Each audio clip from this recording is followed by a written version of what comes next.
frame you have in front of you is really just a comic strip. And the people you see milling around behind me are the drawings.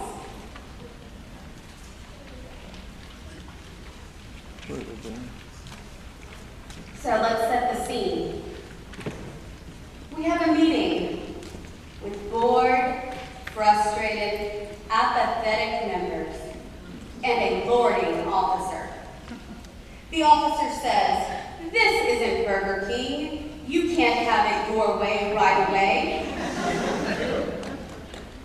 Scene 2. A gossipy group bullies another student. "OMG, I can't believe she thinks that's a good idea." And then we have two separate groups, one with power, one who is shunned. And then Captain Navigator arrives. Dun, dun, dun. Looks like we need to do some pre-ticking politicking and then map out the mission. Captain Navigator shows the group a map where X marks the spot. The student says, "Well, okay, but what's my job?" "Ah, good question," says Captain Navigator. "I know just the person to help." And that's when we meet Super Planner. I am Super Planner, here to help you define your goals, create a group identity, and draw up a game plan. That's when the bossy officer provides a lengthy to-do list. The student says, "Well, I can see the goal, but I'm really busy. I just don't see how I can do it all." Super Planner comforts the student and says, "My friend, the Incredible Includer, can help you with that." And in comes the Incredible Includer. "I heard you were overloaded with work. It's important to lean on your team. Remember, it is our or we, not you and me." And then a student, an older student, sits in a corner.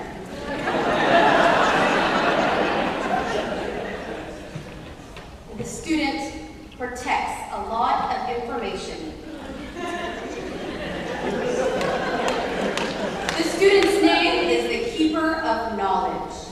I'm going to make this the best project ever. This will be my glory. And that's when the Incredible Includer says, "This sounds like a job for Network Man." Network Man says, "You rang? No, you're not strong enough to beat me."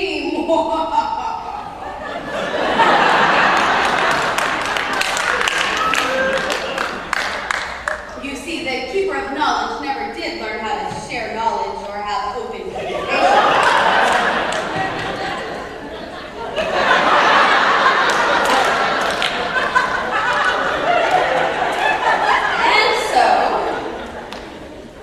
Sad, Keeper of Knowledge pouts. "This is no fun."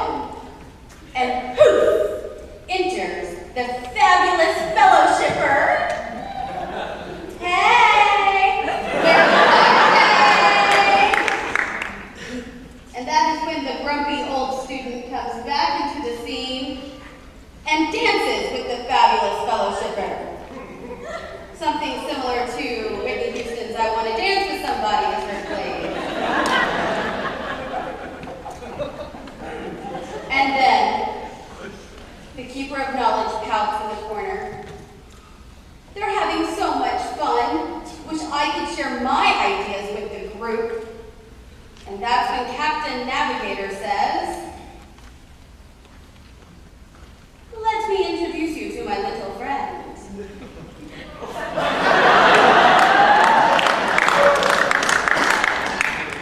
And we meet the Encourager.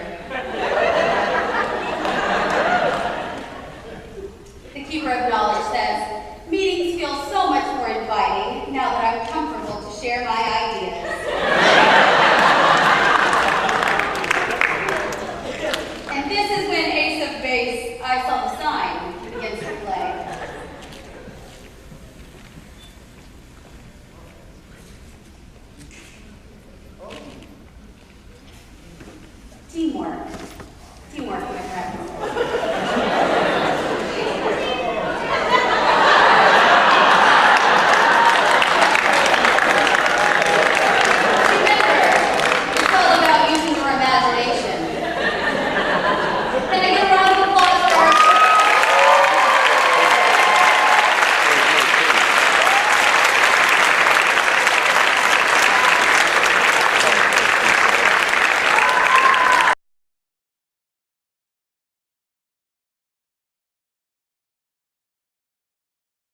Helpers up here now. It is time to use your imagination again. Put on your imaginative thinking cap and go into the wonderful land of comic books. Whee!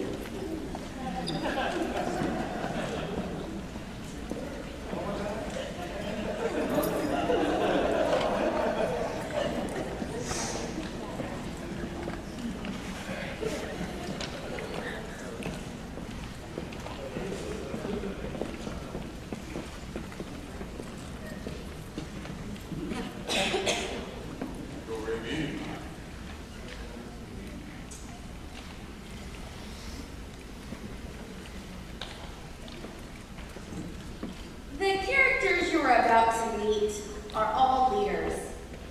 They are working on a project together, building a house for Habitat for Humanity. Here we have Jeff and Will. Jeff, pointing to a group of officers who look like they are arguing, says, "Your team members are all so busy arguing with each other that my house isn't being built. It's been 2 weeks and you've barely made any progress." Then we see Viviana and Brandon, and they are arguing over a piece of lumber. Viviana says, she says, "Brandon, you're not listening to me. This board should go over here." He snaps back at her, "Ugh, you don't know what you're talking about. It would be way better if we were over here." And that is when the lovely listener leaps into action. And she says, "You know that this project could go much smoother if you listened to each other and tried to understand each other's points of view." And that's when Will, looking very smug, pops off. "Well, there you go, guys. Listen to each other. Now, do everything like this." And so Toole looks to Viviana and says, "You can't do anything right, can you? I should have been the one to take over the plans." And that's when in comes the eccentric encourager. And the eccentric encourager says, "Effective leaders must learn to accept others and encourage their own unique qualities. Why don't you try building each other up instead of cutting each other down?" Will, obviously not listening, says, "Since I'm the boss man here with the best idea, all of yours are silly, I say that the eccentric encourager person is right." Tina, frustrated, says, "I didn't even want to start this in the first place." Placing blame, Viviana then responds, "You procrastinated. Now we'll never be done with this frame in time." The incredible initiator appears to settle the score. And the incredible initiator says, "I know getting started can be difficult. Even a partial plan will unfold if you put your heads together and just start." So all the members are now working well together and smiling and making progress. And Toole turns to Viviana and says, "Now that we have taken the initiative, encouraged each other and listened to each other, we are getting this done much faster." And then Viviana adds, "And it looks amazing." We see Will and Jeff again, and they're over talking in the corner. Will says, "The only reason we're doing this is to get an award at the end of the year." Stunned, Jeff is both surprised and disgusted. Once he regains his senses, he says to Will, "You should look at your team, Mr. Bossman. They have learned the true art of servant leadership. You could learn a thing or two from them." Will looks puzzled as the conquering community builder enters and says, "Will, being a leader isn't about winning awards. It is your responsibility to serve not only your cause, but your teammates who look to you for support." And then they work together to finish the house, and they all live happily ever after.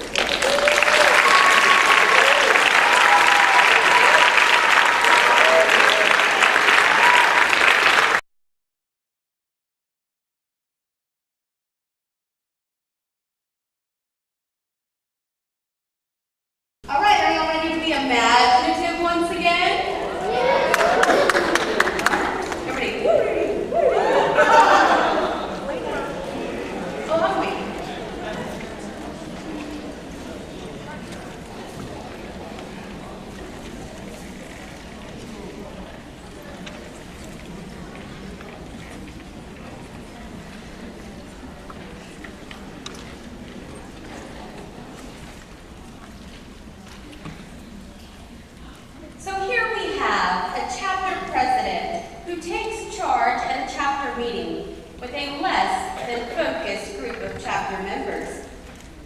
Okay, this is our 5th meeting already.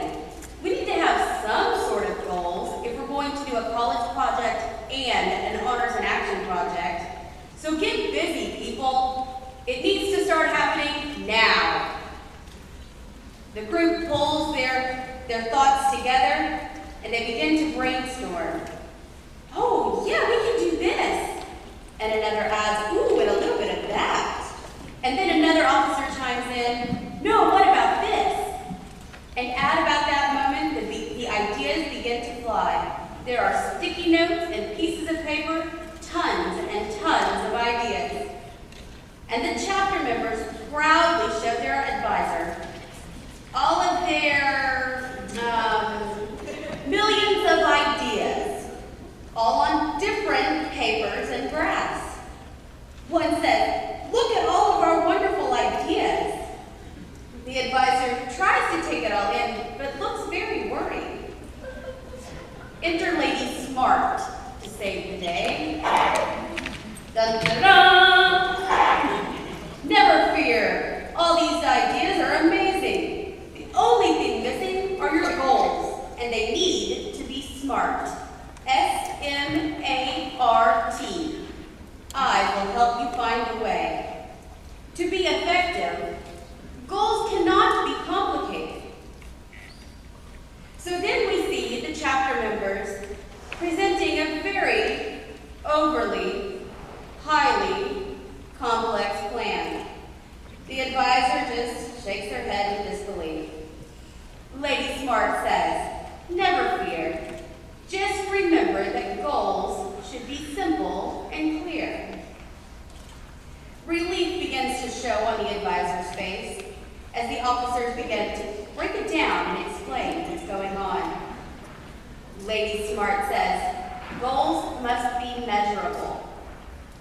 And so here we see one group presenting the advisor a goal that cannot be measured. And yet we also see on the other side a chapter member having something that is measurable, and the president is smiling with pleasure. Lady Smart says, goals must be accountable. Someone has to be accountable for each specific part of the goal. A chapter officer addresses the chapter, pointing to the ground and asks, who was responsible for this? All of the chapter members have that innocent look on their faces, indicating, not me, not it, I don't know, it wasn't me. One of the chapter members steps forward, hanging their head in shame. I'm sorry, it was me.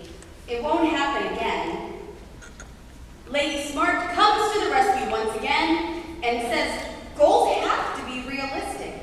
Make rational decisions when setting your goals. And we see a student present an idea that involves something as big as a rocket ship. And the chapter replies, we cannot afford that. Lady Smart just sighs and says, finally,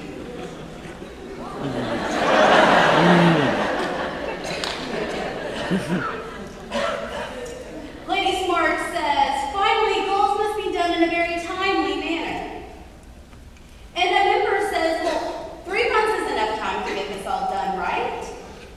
And that's when a provisional member steps up and says, we should actually have step 1 done in a few days. Step 2 will be done next week, and etc. Lady Smart, pleased with the work that has happened. Aha, there you go, team. Everyone gets together, and they collaborate and set a new set of goals for the years. Now that our goals are as smart as can be, let's get started.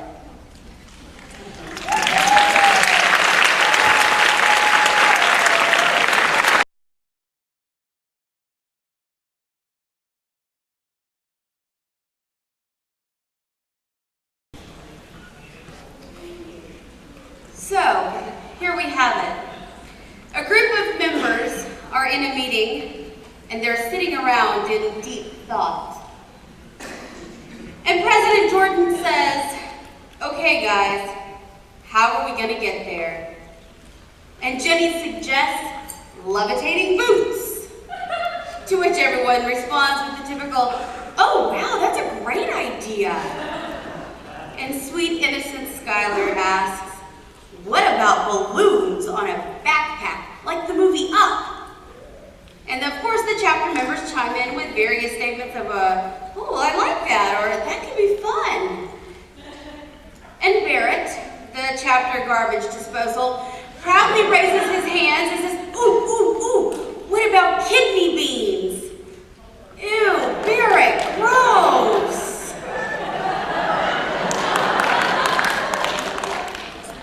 Now, the typically logical member, you have to know that Kelly's strong color is gold, offers her advice. Ooh, boots with flames. Oh, that's great. Fire. That's hot. And the chapter members continue to talk about possible solutions to their lack of transportation. They're talking over each other and bouncing ideas off one another, and just bouncing from one idea to the next, jumping like little jumping beans. And just then, Miss Open Dialogue appears. Dun, dun, dun. And she observes this fiasco. And so Jordan, the chapter president, is really frustrated, and he says, this is going nowhere. Don't any of you have ideas of your own? Proudly, Skylar responds, but they're all good ideas. Now, frustrated with the commotion, Miss Open Dialogue quiets the crowd. And then she says, what we have here is a case of groupthink. Barrett raises his hand and asks, what you talking about, Willis? In a kind, gentle tone, Miss Open Dialogue replies, groupthink. It's where a group tends to gravitate to an idea because it's popular. We need to start with identifying the problem. What's really going on here? Trustee Leader Jordan said that it's clearly obvious to him. Oh, that's easy. We need to get to Disney World for International Convention.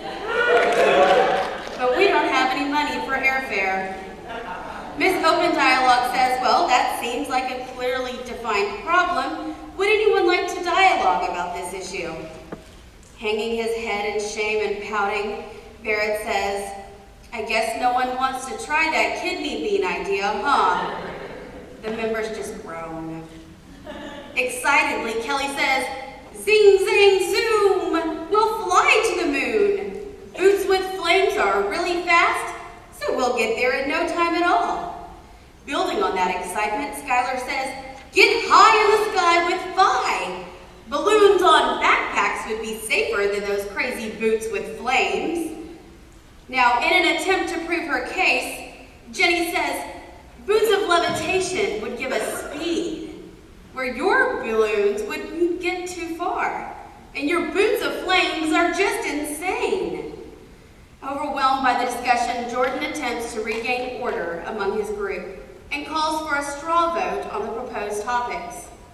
Now, all right, he says, who is in favor of the levitating boots? Most of the members, you see, raise their hands.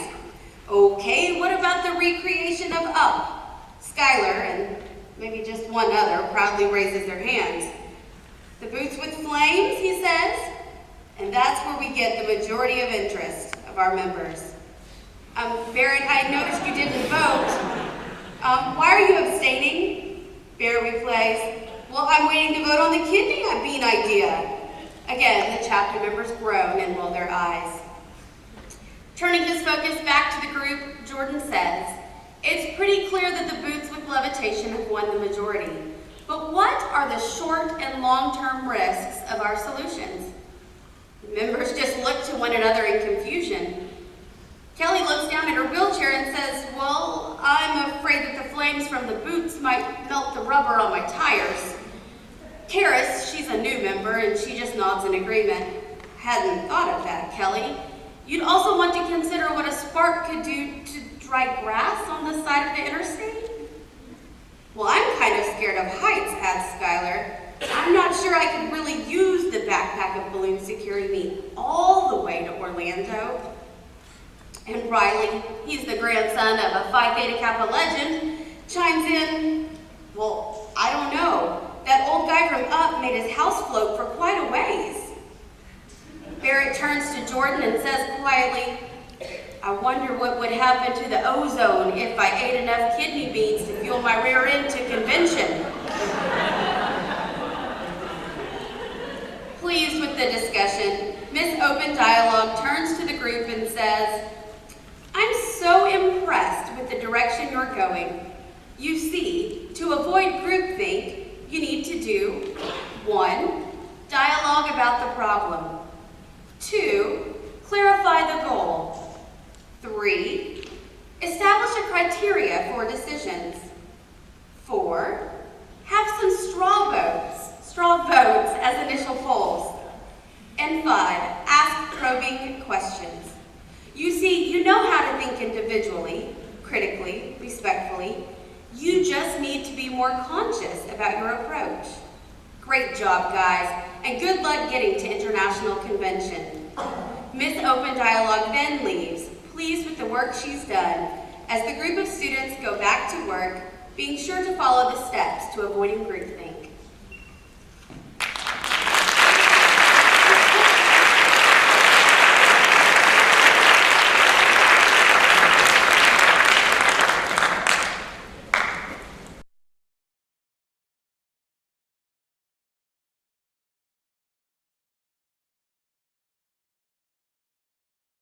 It is time to be creative once again. Do you have it in you this morning, Texas? I think you can do better than that. Come on now.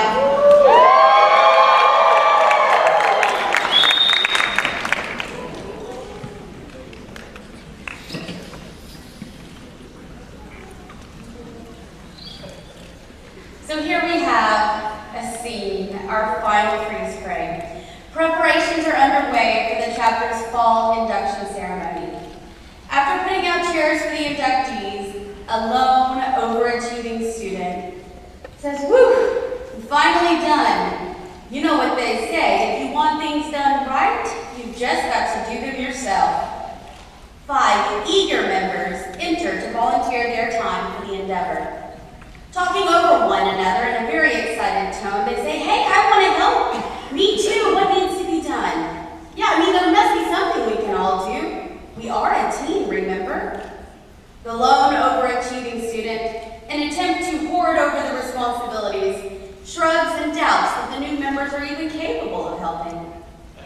As is typical with many of those top third students, he replies, I'm fine, guys. I'm almost done. I just need to set up the front table and the stage decor and arrange the chairs and set up the PowerPoint presentation, and then I'll go over my speech. I'm almost done. One student replies, oh, wow, that's an awful lot of work.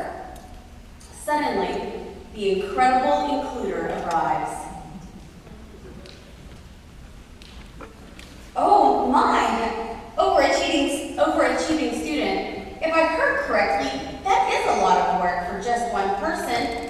You should try to divide the work among your team members. You're just getting too stressed. As a matter of fact, you don't look too good.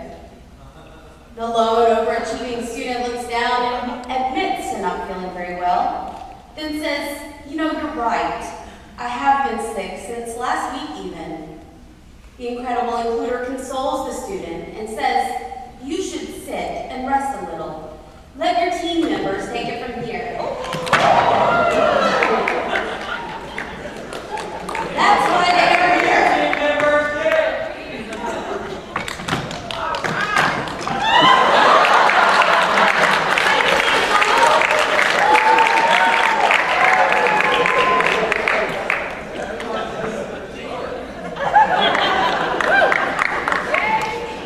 Somehow it all comes full circle. Teamwork. So the incredible includer consoles the student and says you should sit and rest a little. Let your team members take it from here. I mean, that's why they are here. Maybe your job can be to guide them. Show them how to do things that you need to get done. A bit of time passes and it's time time for the induction ceremony to begin. The lone overachieving student gets ready to deliver the speech, but has become much more ill. She thinks to herself, I just have to deliver the speech and get through this event. The incredible includer, scolding the student, snaps, you are too sick. Let one of the members in your team do it. Not only will it help you feel better, but it will help you grow. What else could you want but to help your team members? The student replies, you're right. I will ask a member of the team to attend the event and stand in for me. Just as things were starting to look a little brighter in the world of Phi Theta Kappa, the encourager flies in from the rafters, or walks. The lone overachieving student turns to the chapter member and says, hey, I won't be able to deliver my speech tonight. Can you take over? I know that I can trust you to get things done correctly. The student is a little unsure and replies, well, okay, but I'm a little nervous. Supporting both the student and the overachiever, the encourager asks, how hard can it be? Well, you're a Phi Theta Kappa after all. You like to take risks and try new things, don't you? The student begins to see the benefits of helping. You know, you're right. Sure, I'll do it. The lone, overachieving, top third student leader, the encourager, and the incredible includer are standing behind everyone else, and the overachiever says, wow, this is going great. I couldn't have done this all on my own. I'm so glad to have this amazing team. Thanks, you guys.